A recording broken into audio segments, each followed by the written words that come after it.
May 24th, 1940, Germany has just pulled off the most stunning military victory in modern history. In 2 weeks, they have cut through France, reached the English Channel, and trapped over 300,000 Allied soldiers on a beach with nowhere to go. The German tanks are 30 kilometers away. The soldiers can hear them. There is no escape, no rescue plan, no miracle on the horizon. And then Hitler picks up the phone and tells his generals to stop. Stop. Do not advance. Hold your positions.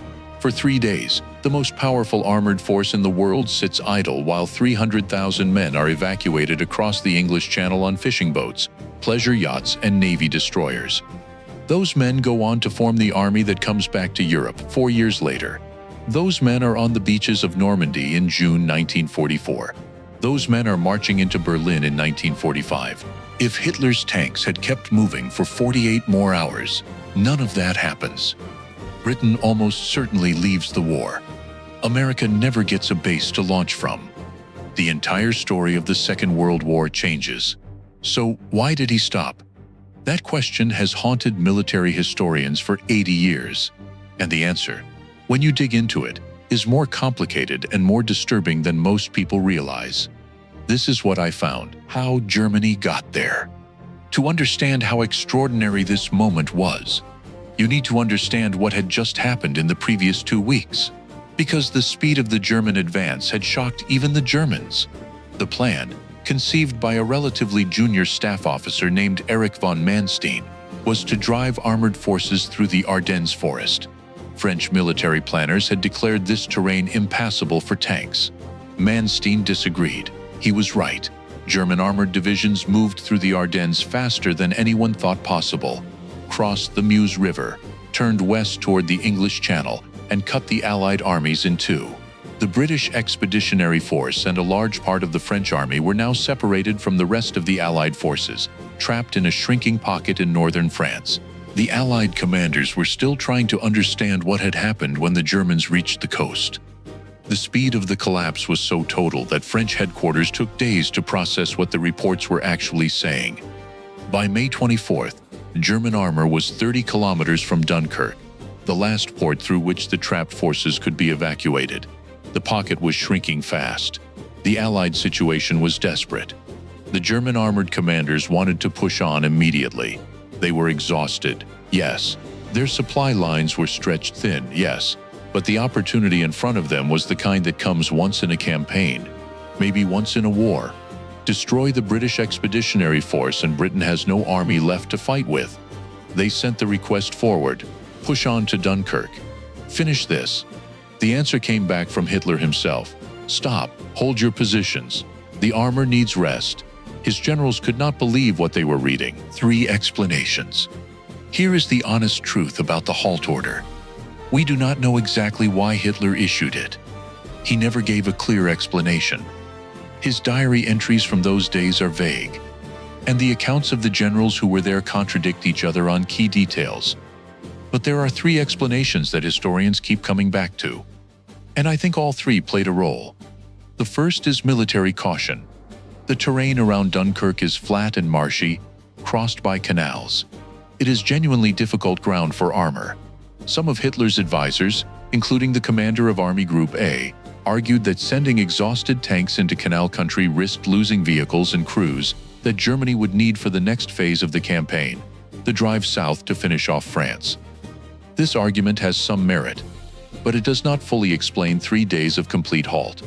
You rest armor for hours, not days. The second explanation is Hermann Goering.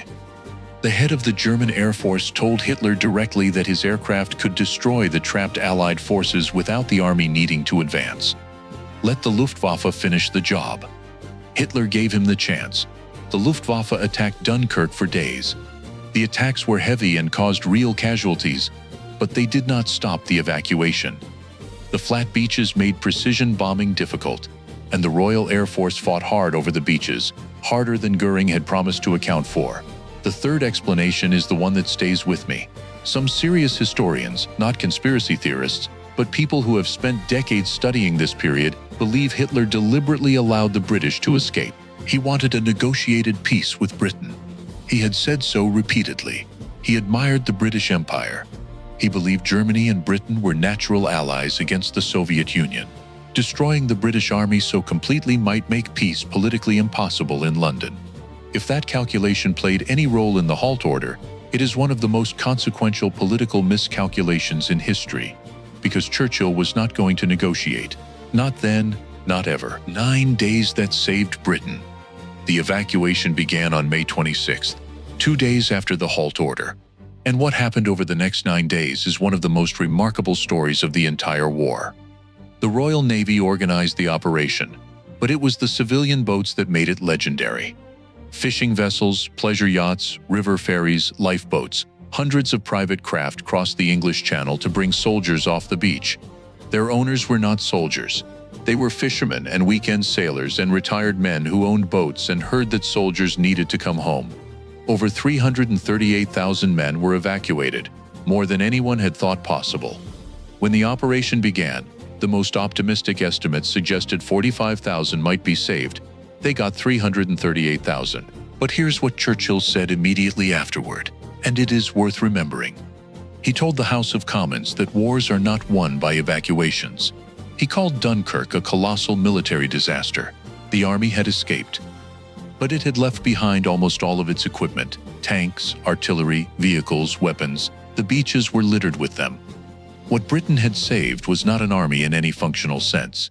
It was the men who would eventually become an army again, given time and equipment and training. And that time was purchased at a price. The price was paid by the French soldiers who stayed behind to hold the perimeter while the British evacuated. Over 40,000 French troops were captured at Dunkirk, fighting to the end to keep the corridor open. Churchill knew what the evacuation meant and what it did not mean. But he also knew what those 300,000 men represented. They represented the possibility that Britain could continue, and in May 1940, possibility was everything. Those 3 days actually cost Germany. Let me tell you what those 3 days of the halt order actually cost Germany. Not in abstract strategic terms, in concrete, traceable consequences. The soldiers who escaped at Dunkirk fought in North Africa. They fought in Italy. They were the core of the force that landed in Normandy on June 6, 1944. The commanders who organized the evacuation, who learned under fire how to run a complex naval operation under enemy attack, applied those lessons to every subsequent operation. Without Dunkirk, Britain almost certainly falls out of the war in 1940. Churchill's position becomes untenable. The political pressure to negotiate, which was already significant within his cabinet, becomes overwhelming. A new government opens talks. Germany offers terms. The war in the West ends. Without Britain in the war, there is no base for American forces when America eventually enters. There is no Western Front. Germany can concentrate everything against the Soviet Union. The entire shape of the conflict changes. I'm not saying Germany wins in that scenario. The Soviet Union is still there.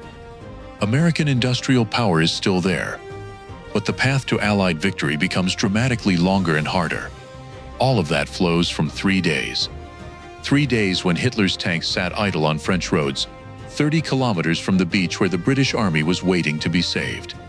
3 days whose full cost Germany did not finish paying until May 8, 1945, when German forces surrendered unconditionally to the Allied armies that Dunkirk had made possible.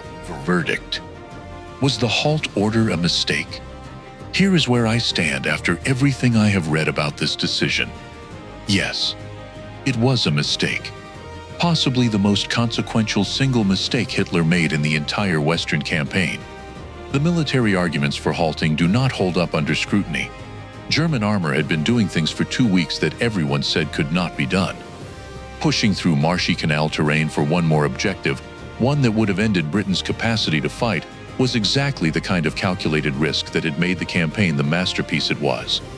The Goering argument was wishful thinking that should have been rejected.